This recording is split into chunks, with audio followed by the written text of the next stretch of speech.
Hello mga par. Frozen beef tenderloin. Tara, beef stick natin.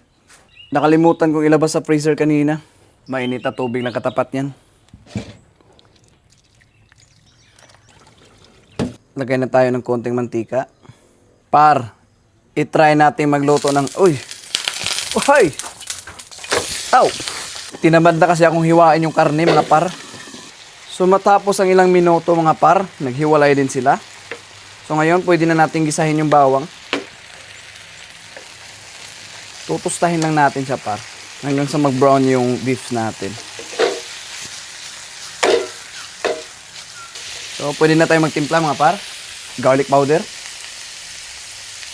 Oyster sauce. Toyo.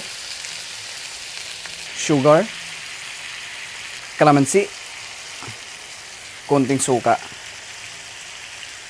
Black pepper powder mga par. Mas marami, mas masarap.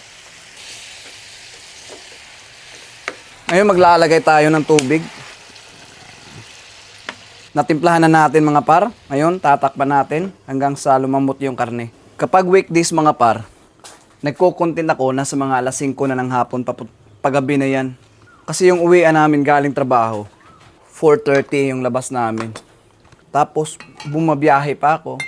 Tapos mga 5 minutes lang naman yung school ko tsaka sa bahay. Kaya minsan umaabot na ng gabi yung pagko-content ko.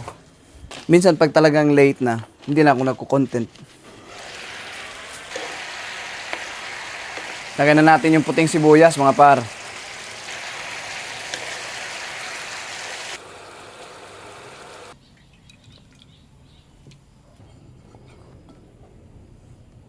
Sarsa pa lang mga par, ulam na.